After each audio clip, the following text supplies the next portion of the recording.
Latin American Caribbean is such an important growth market for JetBlue. And secondly, MasterCard is such an important partner to JetBlue. We recently launched the co-brand card in Puerto Rico, co-brand card in the Dominican Republic, and we'll be launching a new co-brand card in the US in the early 2016, which we're extremely excited about. Thank you. I wanted to take the opportunity today to take you into the JetBlue story. I think you'll find it's one of inspiration, innovation, but also of challenges. You know, when I speak at these events, I don't only want to share the good things that happen, I want to share the challenges as well, because I think there's innovation and learnings in every moment, and sometimes it's in the most difficult ones when you can truly innovate. Innovation is often hiding in plain sight. Our chairman said, sometimes innovation doesn't look like a new social media channel, iPhone app, or nifty widget. It's anytime you're doing something in a better way. Innovation can simply be tweaks around the edges of existing products and services. Now, don't get me wrong. I'm going to show you some nifty widgets today. I'll show you some applications. But I think the true story here around innovation is that it's not always a reinvention of something. Sometimes it's tweaks around things that we experience every day in life, which we can make better. Some of you may be familiar with, but there was a TED Talks that was done, a very popular one, by Simon Sinek, who said that many companies, or most companies, speak from the outside in. They talk about what they do, they talk about how they do it, and sometimes they even say why. But the truly inspired brands communicate from the inside out. And by why, it's not to make a profit. That's an outcome, Simon says. He says by why, he means what is your beliefs? What is your values? Why do you get up in the morning, and why should anybody care? And customers who are inspired by the brands will buy from them because they care about what they stand for. Which sets up a really nice backdrop for the JetBlue story. Our founders, back in around 2000, got together, and some of them had worked at airlines, others worked in other space, but they said, let's think about how we build an airline from the ground up. This is an opportunity to do something different. You know, for many years, customers flew. Years ago, they dressed up for the event, you know, like in the movie Catch Me If You Can. People were excited about travel. And over the years, that experience just got worse and worse and worse. And so here was an opportunity for JetBlue to come in and to reinvent an experience for customers. And so the why for JetBlue was, how do we bring humanity back to air travel? And this is a pretty lofty goal. This is an industry that was 100 years old, had gone through many changes, is highly regularized. But there's an opportunity here to think about what could we do different, and that's innovation. And it was also led with a system of values: safety, caring, integrity, passion, and fun. And for many companies, all companies have values, and they're posted on the wall. But how many of them actually listen to them and make decisions based on them? And this is something that's been very inherent in JetBlue, which is, let's use our values to have day-to-day conversations around what products we launch, how we make decisions. Are we living up to the mission that we put forth? And they're also innovative from the standpoint of product. How do we differentiate the product experience? And this is the interior of the aircraft back in 2000. And while it may not seem very revolutionary now, putting live TV on board was very revolutionary at the time. The idea that you could watch live TV from 35,000 feet. And simple things, talking about innovating around the edges, like removing the large metal carts that hit your elbows down the aisle. Or not overbooking, because when people buy a ticket, showing up and saying, sorry, we don't have a seat for you, isn't certainly customer friendly. Free unlimited snacks on board, which again, low cost, but customers care about it. I actually spoke to one of our Mosaic customers yesterday who said to me, I was shocked. I fly this other airline all the time. I asked them for a second bag of peanuts, and they said no. He's like, I go on JetBlue flight, and the flight attendant says, take all the snacks you want. And so it's these little gestures of goodwill which are really important for the customer experience. But at the end of the day, it doesn't matter how good your products are. If you don't back that up with great customer service, customers just don't care. And I'm sure you've all experienced it where you bought a great physical product, but when you dealt with their customer service folks, you didn't get that experience that you wanted. And so having happy crew members who actually care about the customer experience is extremely important.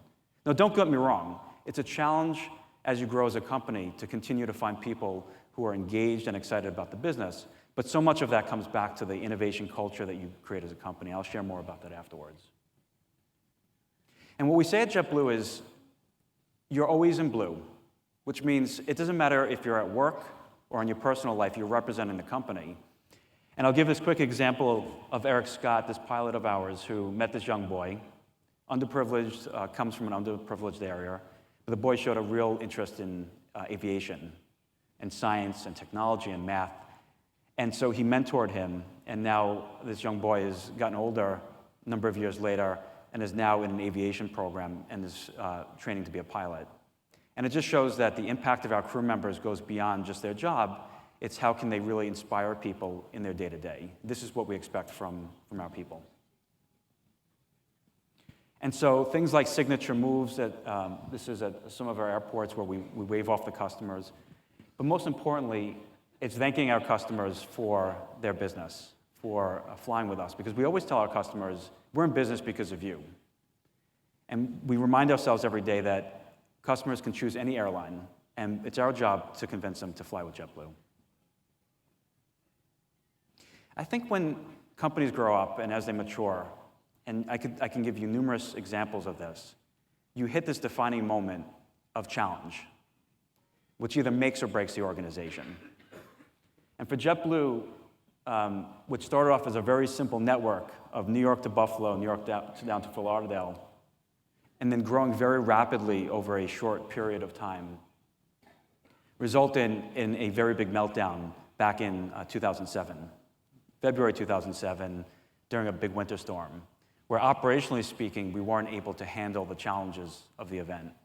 People ended up sleeping in the airport, were on planes for long hours, and we didn't live up to the value proposition that we was set out to provide.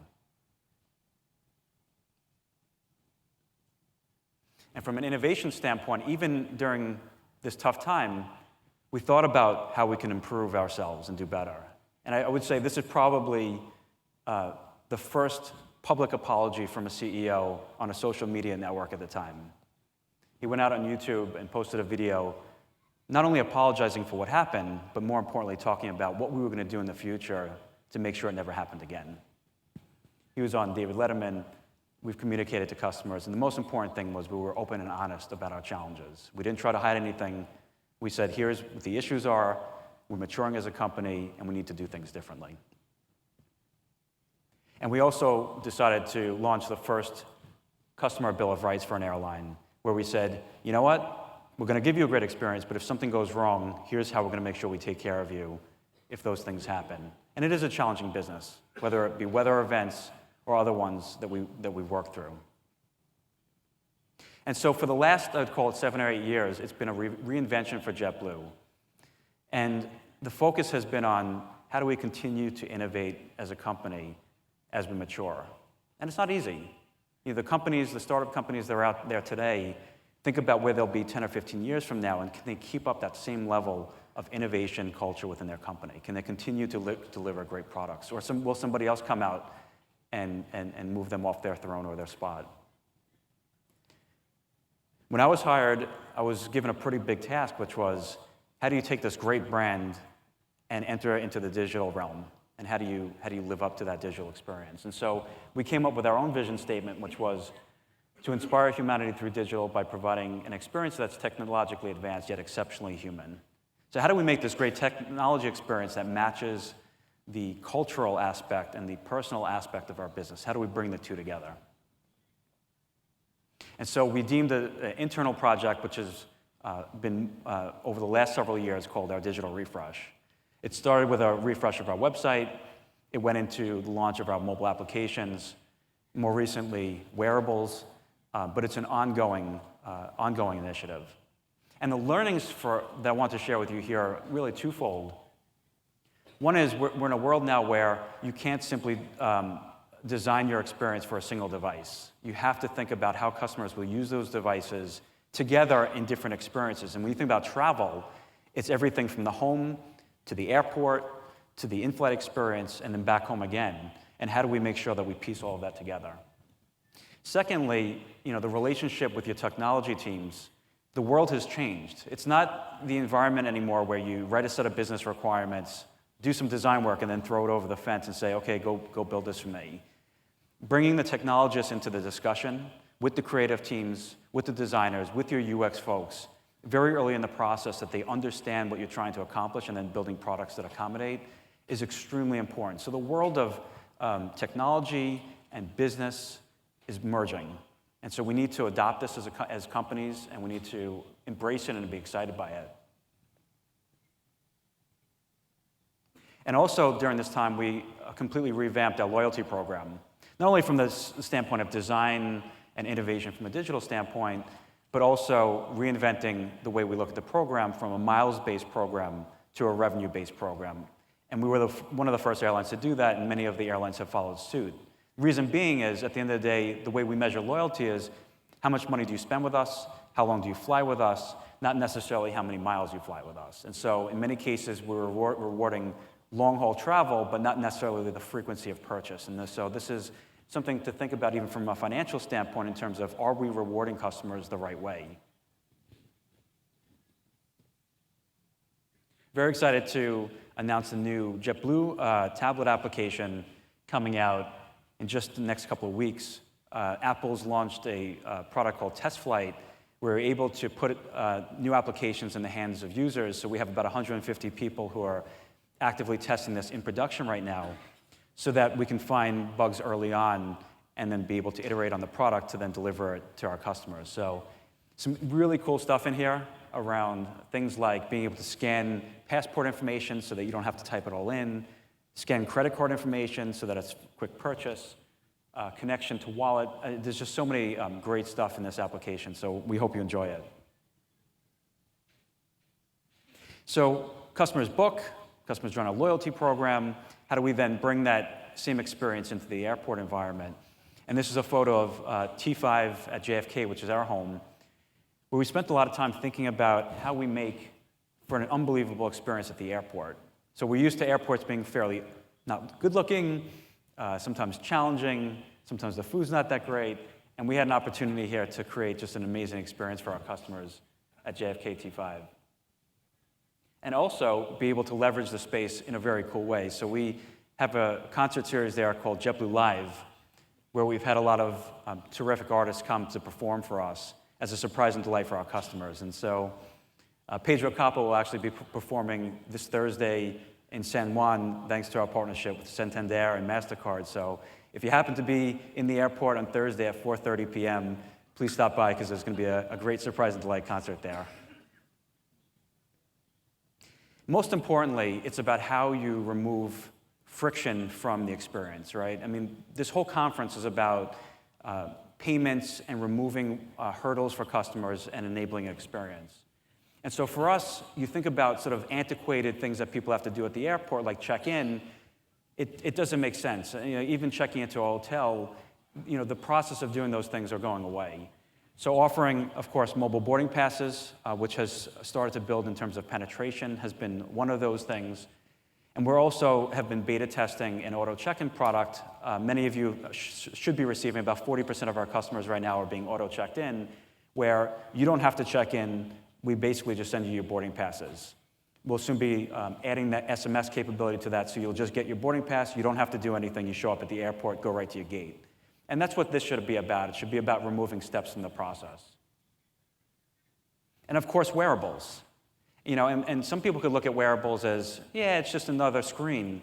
But think about it for travel where, you're lugging a whole bunch of luggage, and for me, 2 kids with you, and, you're trying to get through airport security. And so things like wearables is actually really great in this environment where you can quickly scan your mobile boarding pass, where you can get flight alerts or flight status on what's happening with your experience, and also being able to push important information all the way through the travel ribbon. So wearables is something that we jumped on very early. We were very excited to get a call from Apple while they were in the development stage and invited us down to Cupertino to work on the initial application development with them. And We greatly appreciate those kind of experiences. Apple and Google and others who have brought us very early into the process. It just shows that they care about the travel industry, and they also care about trying to innovate in this space. And the story here, and this one I think was a good lesson learned for JetBlue, but one I'd share with you, is that being the first mover is not always the best advantage, right? We're all taught in business school, first mover advantage. That's what you want. You want to do things first. And certainly we have many firsts. We've done a lot of things very early on. But for us, we wanted to launch in-flight connectivity, and we felt that we didn't want to go with a subpar product. There was a lot of products out there. We could have got something off the shelf. What we wanted was high-speed internet access for free. That was the goal. High-speed internet access in the sky, 35,000 feet for free. And so between our subsidiary, Live TV, or formerly wholly owned subsidiary Live TV, and a company called Viasat, we launched a satellite and have offered broadband internet access with Fly-Fi. And with that, we've been able to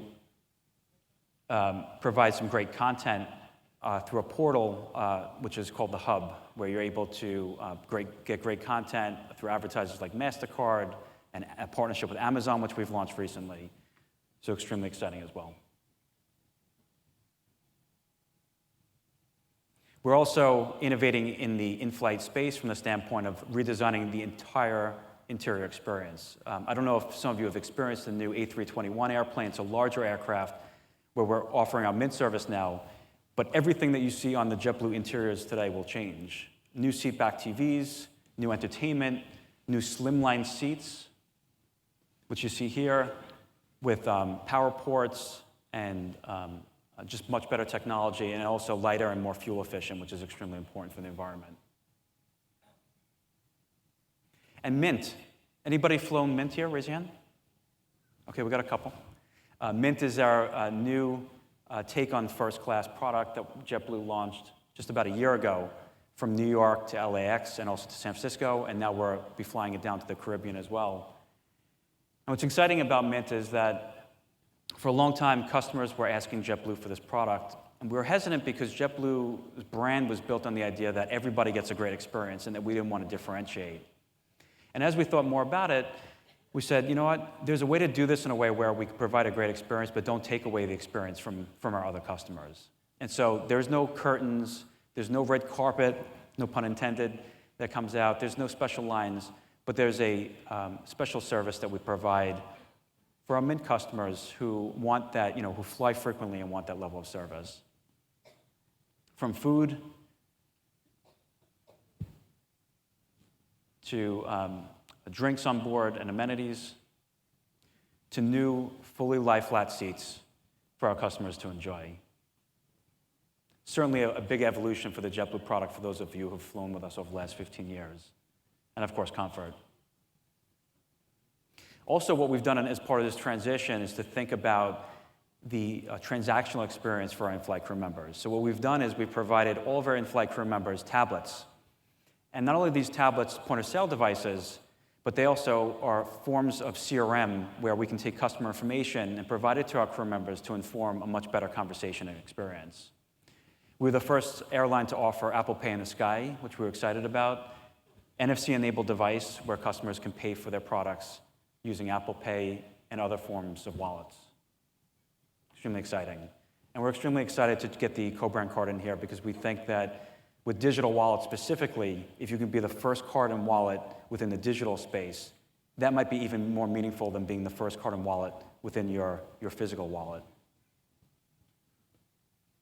And of course, some special promotions we've done over the years, whether it be all-you-can-jet during the 2008-2009 financial crisis where people weren't flying, and so we launched a $599 product to fly anywhere you wanted for 30 days. And the amount of social excitement around this, the idea for customers to be able to fly us during this time frame to build relationships, to launch businesses, to do other things, was just a terrific promotion that got a lot of pickup. Our flight etiquette program, where we talk to our customers via Facebook around things that they could do to provide their fellow passengers and customers a better flying experience. And most recently, a short film that we launched called Humankinda, which talks about how, as people, we are so busy these days and so ingrained in technology and other things that sometimes it starts to begin to impact our relationships and our health and other things. And why did we do this? Does this have anything to do with travel? No, but it's about the Inspire Humanity mission and how do we talk about topical things that our customers care about. So I want to close very quickly because I'm close on time, just around innovation culture, which is, I truly believe this, that if you can't make your employees happy, you can't make your customers happy. You have to create an environment where your employees, and for JetBlue that means our crew members, are happy with the place they work because they want to deliver a great experience to customers. And so putting them in an environment where they feel and breathe the brand and are excited about innovating new ideas, like our home in Long Island City, or at the airports we operate, or our recently built hotel in Orlando, where we bring all of our crew members to train, whether you're a senior vice president or a baggage handler, to learn about the JetBlue brand. It's a big capital investment, but something that we think is important to our people and to our customers. Our planes carrying the messages. And a lot of us have gone through the Stanford Design Thinking School around learning how to integrate or learn how customers experience our products, not in a focus group room, but in the environments in which they're interacting with the brand. And of course, similar to the event today, you're participating in things like hackathons. Not only because hackathons are going to produce great ideas, but because we want to get our crew members out of the office into an environment where they can be creative, with folks who are not as close to the challenges that we have on a day-to-day basis and can think unrestricted about new ideas. So, 11 J.D. Power Awards later, certainly we're proud of the things that we've done, but we never look in the rearview mirror, and we always want to move forward, which means never being complacent and always challenging ourselves to think bigger and better. I think when you get to the point where you're so great and you're so proud of the work that you've done, and that's all you focus on, you lose sight of what's coming. And so I just want to thank you for your attention and for having me here today and for your partnership. And for those of you who fly JetBlue, thanks so much. Appreciate it.